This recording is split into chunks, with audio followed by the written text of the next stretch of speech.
Venkat NTV sir. చెప్పండి. Last Sankranti అప్పుడు వాల్తేరు వీర్యతో చిరంజీవి గారు వర్సెస్ బాలయ్య గారు అలా చేశారు. ఇప్పుడేమో బాలయ్య గారు వర్సెస్ రామ్ చరణ్తో చేస్తున్నారు. ఎట్లా ఉంది ఇది? ఏంటి ఇద్దరు? చెక్. నిన్న నైట్ ఈ క్వశ్చన్ తప్పకుండా అడుగుతాడు నాకు చెప్పాడు బాబు. రాత్రి 4:30కే వెళ్ళాం ఇక్కడి నుంచి. బట్ ఈ క్వశ్చన్ మీరు నువ్వు చాలా ఫార్వర్డ్గా ఉన్నావు నాన్న. ఫ్రెష్గా వచ్చాడు చూడు ఆయన మార్నింగ్. టిఫిన్ తిన్నారా? Idli. Yeah, last time Chiranjeevi గారితో వాల్తేరు పండగకు వచ్చాం. ఇప్పుడు బాలబాబు గారితో వస్తున్నాం. నేను ఏ సినిమా చేసినా న్యాయంగా ధర్మంగా ఆ సినిమా తప్ప మనకేమీ కనపడదు. పోటీలో మనం పెట్టాల్సిన ఎఫర్ట్స్ అన్నీ పెడతాం.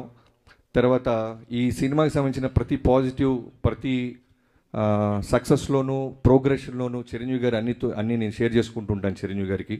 అలానే రిలీజ్ గురించి కూడా ఆయనకి తెలుసు.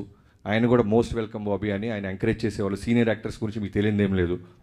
సో సంక్రాంతి అనేది 2 నుంచి 3 పెద్ద సినిమాల్ని తీసుకోగలదు. సో అన్ని సినిమాలు బాగుండాలి, అన్ని సినిమాల్లో విజయం సాధించాలనే కోరుకుంటాం. బాలయ్య గారి ఫ్యాన్స్కి వాళ్ళకి కావాల్సిన ఒక మాస్ ఎలిమెంట్స్ ఇప్పుడు టీజర్లో మీరు చూపించారు కదా, ఇంకా ఏం ఎక్స్పెక్ట్ చేయొచ్చు దాంట్లో నుంచి?